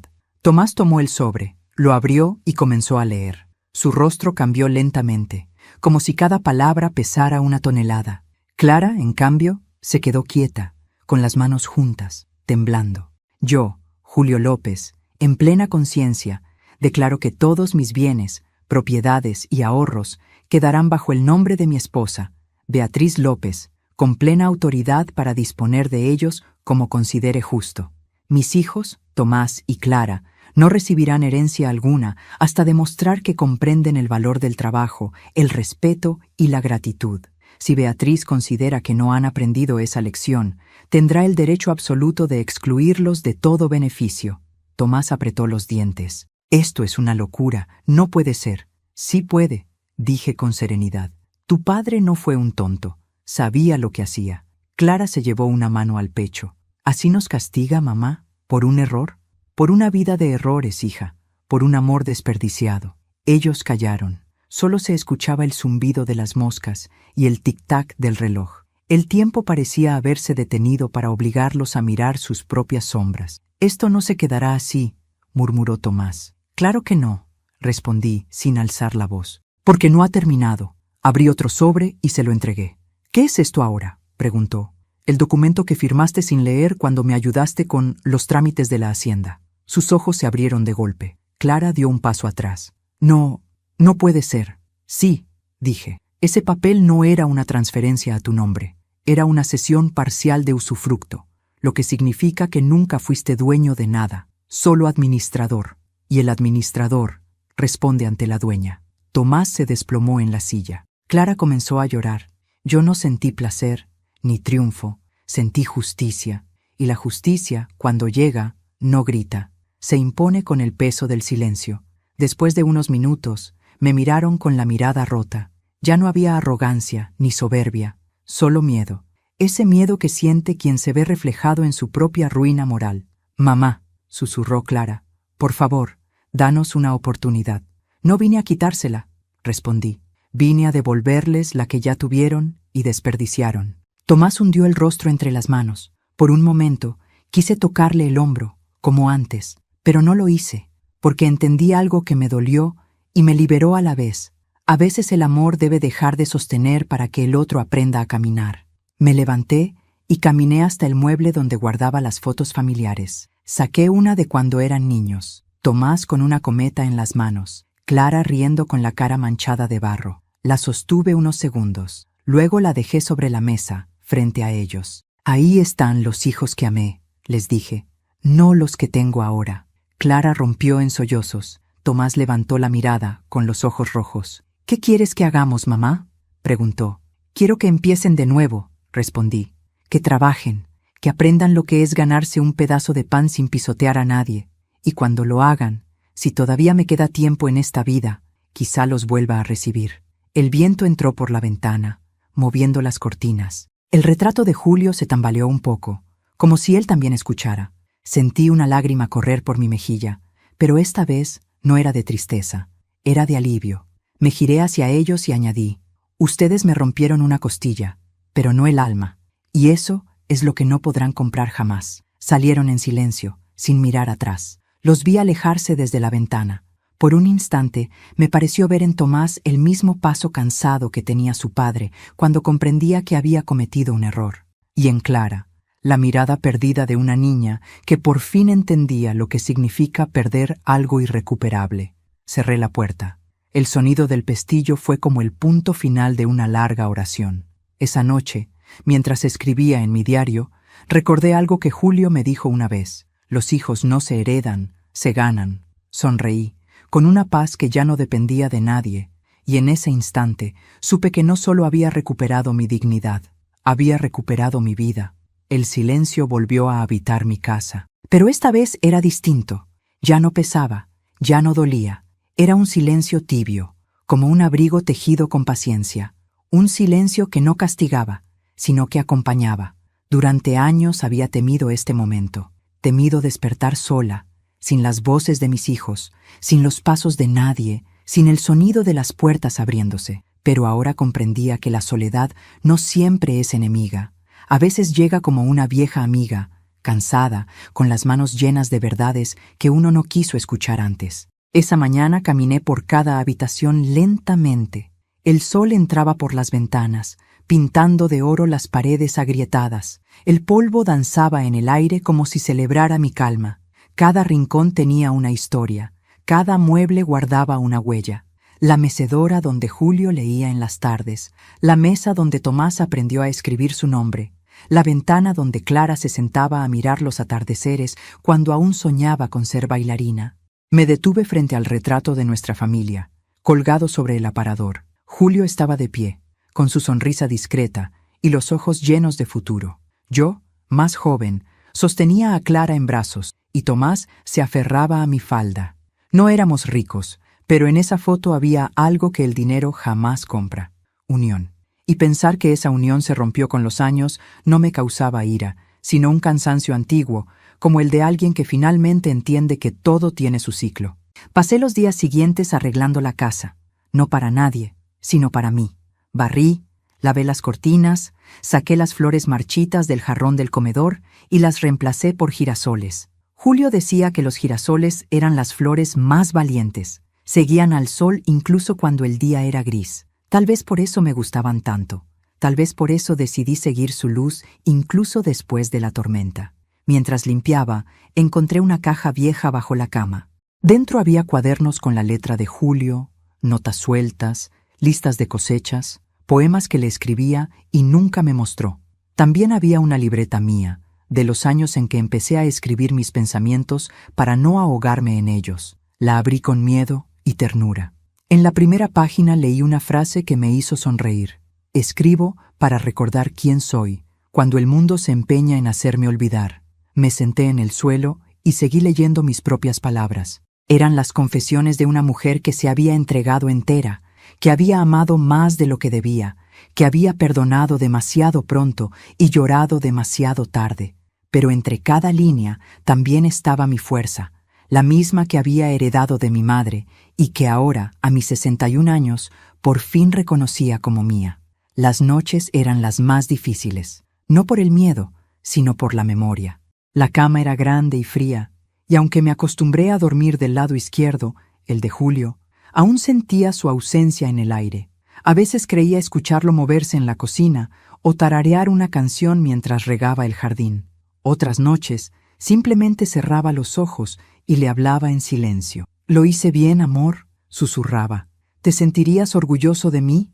Nunca obtuve una respuesta, pero cada amanecer era mi manera de entender que sí, que de algún modo él seguía aquí, acompañándome en los pequeños actos, en el aroma del café, en el sonido de la lluvia, en las palabras que me repetía cuando la tristeza amenazaba con volver. Una tarde decidí caminar hasta el pueblo.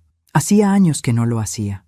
Las calles seguían siendo las mismas, pero la gente ya no me miraba igual. Algunos me saludaban con respeto, otros bajaban la mirada, como si supieran lo ocurrido. El rumor había corrido. Beatriz donó todo a los ancianos del asilo. Y aunque muchos no lo decían en voz alta, sentí en sus ojos algo que nunca había sentido antes: admiración. Entré a la pequeña iglesia del centro. Las velas titilaban frente al altar. Me arrodillé y recé por mis hijos. No pedí que volvieran, sino que encontraran el camino que los alejara de la soberbia. Recé también por mí, no para tener fuerzas, sino para conservar la paz que tanto me había costado ganar. Al salir, me encontré con don Ernesto, el notario viejo que me ayudó con los documentos. Me sonrió y me ofreció su brazo para caminar. «Beatriz», me dijo, «no muchas mujeres hacen lo que tú hiciste». «No lo hice por coraje», respondí. «Lo hice porque aprendí que el amor sin límites se convierte en cárcel». Él asintió despacio. «¿Y ahora qué vas a hacer con tanta libertad?». Lo miré y sonreí. «Usarla para ayudar a quienes ya no tienen a nadie que los mire». Volví a casa esa tarde con una idea que empezó a crecer como semilla en tierra fértil. Fui al escritorio, tomé papel y escribí una carta dirigida al director del asilo del pueblo. Le propuse destinar una parte de mis ingresos mensuales a crear un programa de acompañamiento, visitas, talleres, meriendas compartidas. No solo quería donar dinero, quería donar tiempo, porque entendí que lo más valioso que uno puede ofrecer es presencia.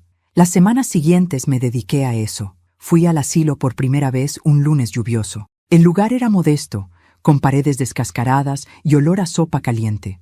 Los ancianos me recibieron con una mezcla de curiosidad y ternura. Algunos no recordaban sus nombres, otros me contaban los suyos con orgullo, como si dijeran su historia entera en una sola palabra. Ahí conocí a Carmen, una mujer de 84 años que tejía bufandas sin parar. «¿Para quién son?», le pregunté. «Para nadie», me respondió sonriendo, «pero tejer me hace sentir que aún sirvo para algo». Sus palabras me atravesaron. Esa noche no pude dormir. Pensé en ella, en mí, en todas las mujeres que fuimos invisibles durante años, sosteniendo el mundo sin que nadie lo notara. Y entonces lo supe. Mi vida aún tenía propósito. Solo había cambiado de escenario. Con el paso de los meses, mi rutina se volvió sencilla y luminosa. Por las mañanas caminaba hasta el asilo, ayudaba en la cocina, leía cartas, cantaba con ellos viejas canciones. Por las tardes, escribía en mi diario, y por las noches hablaba con Julio mirando las estrellas. No necesitaba más. La paz no estaba en tenerlo todo, sino en ya no desear nada.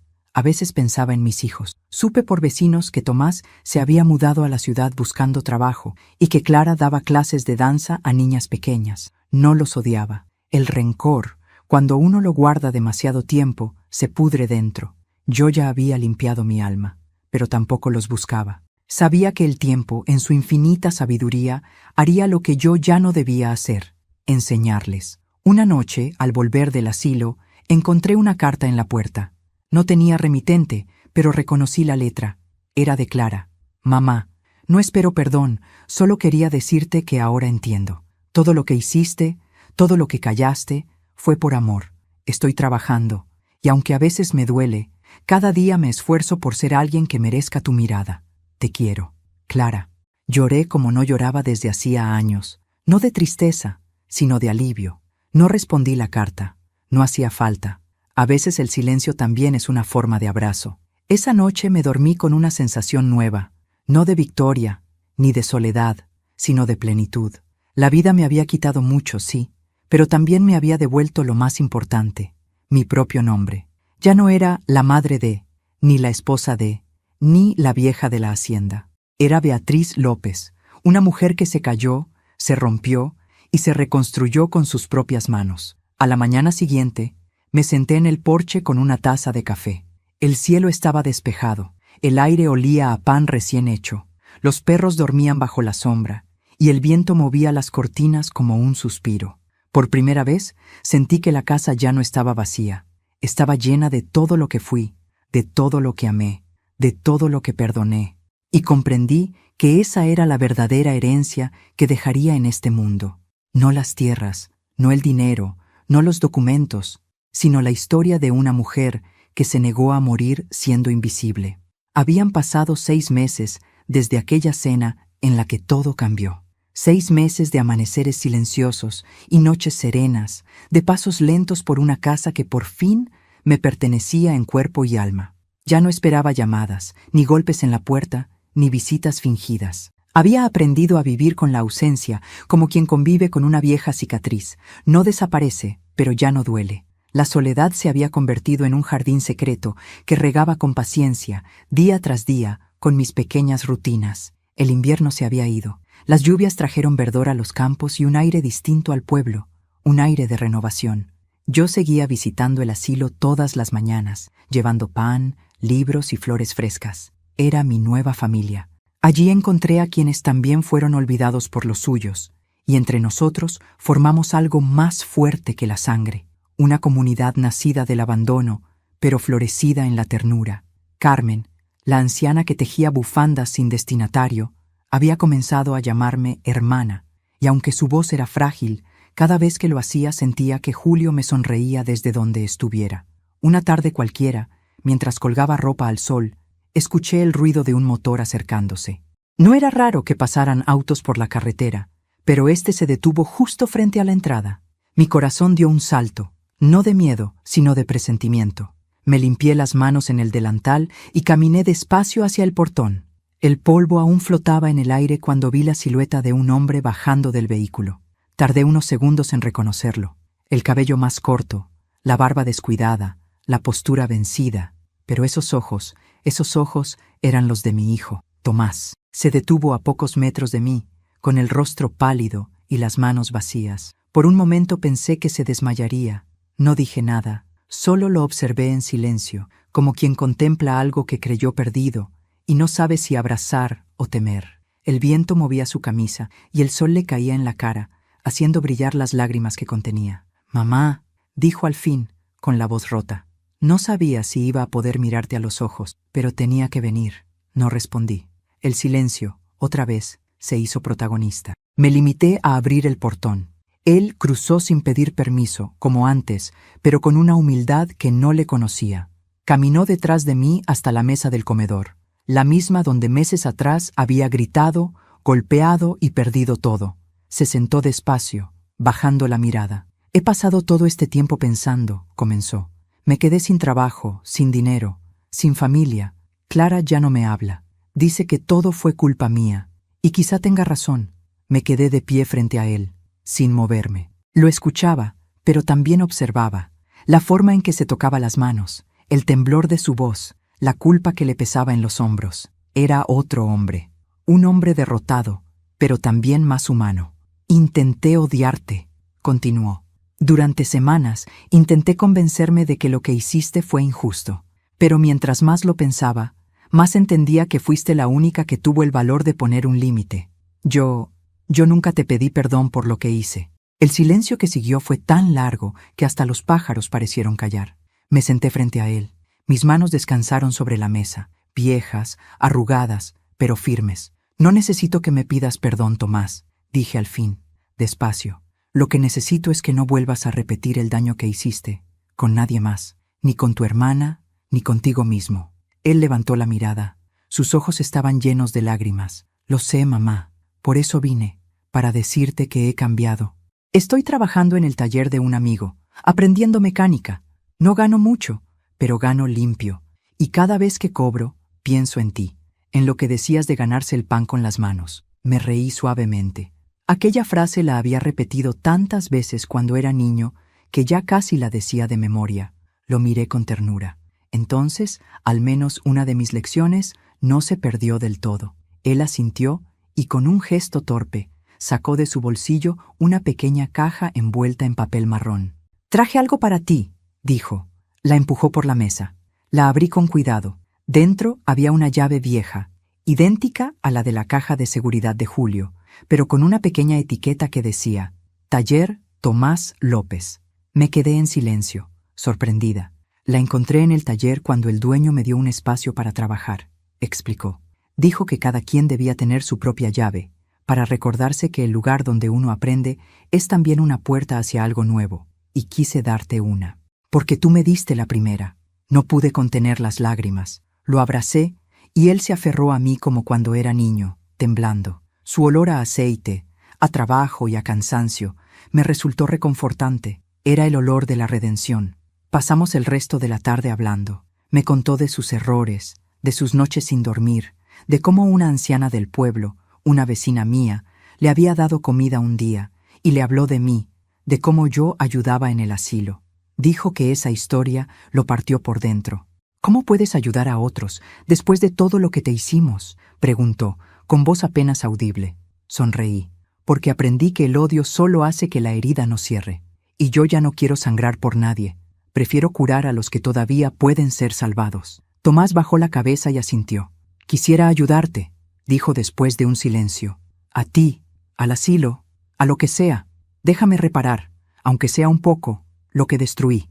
Lo miré y sentí algo parecido a esperanza. Tal vez Julio, desde algún rincón del cielo, había movido los hilos para que ese día ocurriera. Cuando cayó la tarde, salimos al porche. El cielo ardía en tonos naranjas y violetas. Las sombras de los árboles se alargaban sobre la tierra húmeda. Él se sentó en la vieja mecedora de su padre y yo en la otra, a su lado. No dijimos nada durante un largo rato. Solo escuchamos el canto de los grillos y el murmullo del viento entre las hojas. «Mamá», susurró de pronto, «¿crees que Clara vuelva algún día?» «Cuando el corazón se ablanda, los caminos se abren», respondí. «No sé cuándo, pero sí sé que el amor siempre encuentra la forma de regresar, aunque sea tarde». Él sonrió débilmente. «Me gustaría creer eso». Yo también sonreí. «Créelo, porque es verdad. Esa noche preparé la cena para 2. Fue una escena sencilla, sin lujos, pero con un calor que hacía años no sentía. Tomás comió en silencio, agradecido. No hubo discursos ni lágrimas, solo el sonido de los cubiertos y el aroma del guiso llenando la casa. Cuando terminó, se levantó, me besó la frente y dijo, «Gracias por dejarme entrar otra vez». Y esa frase, tan pequeña, valió más que todas las disculpas del mundo. Los días siguientes, Tomás comenzó a visitarme con frecuencia. Me ayudaba con los arreglos de la casa, pintó las paredes, reparó las bisagras, plantó nuevas flores. Poco a poco, el hogar volvió a tener vida. Los perros lo seguían por todas partes. El pueblo empezó a murmurar otra vez, pero ya no con burla, sino con admiración. «El hijo de Beatriz ha vuelto», decían. Y aunque yo no buscaba reconocimiento, sentí que el universo me estaba devolviendo algo que creía perdido: la fe en la gente. Una mañana, mientras desayunábamos, escuchamos pasos acercándose. Tomás se levantó a mirar por la ventana. Me observó con los ojos brillantes. «Mamá», susurró, «es Clara». Sentí el corazón acelerarse. Me levanté despacio. Afuera, de pie junto al portón, estaba mi hija, más delgada, más pálida, con el cabello recogido y un ramo de flores en las manos. Cuando me vio, sus labios temblaron. No esperé más. Caminé hacia ella. No había rabia, ni orgullo, ni miedo, solo amor. Nos quedamos frente a frente unos segundos que parecieron una vida entera. «Mamá», dijo entre sollozos, «perdóname». La abracé con fuerza, y en ese gesto se disolvieron los años de distancia, los gritos, la codicia, el dolor. El pasado se quebró, y el presente nos envolvió con un silencio lleno de perdón. Tomás se acercó, y los tres nos quedamos allí, abrazados, llorando como si fuéramos la familia que alguna vez fuimos y que tal vez, solo tal vez, aún podíamos volver a ser. Esa noche encendí una vela frente al retrato de Julio. «¿Ves, amor?», susurré. Volvieron. El viento entró por la ventana, moviendo la llama suavemente, como una caricia invisible, y supe que él también sonreía. Los días pasaron y la casa volvió a tener risas, voces, aroma a pan y esperanza. No era la misma familia que había tenido. Era una nueva, más consciente, más humana. Clara ayudaba en el asilo, Tomás seguía trabajando, y yo, por fin, me permití descansar. Una tarde, al atardecer, escribí las últimas líneas de mi diario. A veces la vida te arrebata todo para devolvértelo transformado. No soy la misma mujer que cayó al suelo, ni la que firmó papeles por miedo. Soy la que aprendió que el perdón no es rendirse, sino liberarse, que amar no siempre es quedarse, sino saber irse en paz, y que el corazón, cuando aprende a sanar, puede volver a amar sin rencor. Cerré el cuaderno, apagué la vela y sonreí. El ciclo se había cerrado, la casa ya no estaba vacía, yo tampoco. La vida al final no se mide por lo que uno tuvo, sino por lo que uno fue capaz de soportar sin perder el alma. Yo creí haberlo perdido todo, el amor, la familia, el respeto, hasta la fe. Pero estaba equivocada, no lo perdí, solo estaba aprendiendo a reconocerlo en otras formas, en un amanecer silencioso, en una taza de café compartida, en una mirada arrepentida, en el abrazo de un hijo que vuelve distinto. A mis 61 años, entendí que la verdadera fortaleza no consiste en resistir los golpes, sino en mantenerse en pie cuando nadie espera que lo hagas. Durante años fui invisible, callé para evitar conflictos, amé sin condiciones, creí que la bondad me protegería del daño. Pero aprendí, a un precio alto, que incluso el amor necesita límites, y que esos límites no son crueldad, son amor propio. Hoy mi casa vuelve a tener voces, pero también silencios que me abrazan. No hay lujo, ni riqueza, ni joyas, solo flores, pan caliente y paz. Y eso, descubrí, vale más que cualquier herencia. He perdonado, no porque ellos lo merezcan, sino porque yo merezco vivir sin el peso del rencor. Perdonar no borra lo que pasó, pero te libera del pasado. Y en esa libertad, por fin, encontré a la mujer que siempre quise ser, fuerte, serena y en paz con su historia. Si alguna vez escuchas mi voz y te reconoces en ella, si alguna vez te sientes olvidada, sola o traicionada, quiero que recuerdes algo. No estás rota, estás renaciendo. El dolor que hoy te duele, mañana será tu fuerza, y el silencio que hoy te pesa, mañana será tu refugio. Yo soy Beatriz López, y esta fue mi historia. Pero antes de irte, quiero hacerte una invitación muy especial. Si esta historia tocó tu corazón, suscríbete al canal y deja tu me gusta. Así sabré que valoras estas historias llenas de vida, verdad y emoción. Y cuéntame en los comentarios desde qué ciudad estás viendo este video. Me encantará saber desde dónde me acompañas.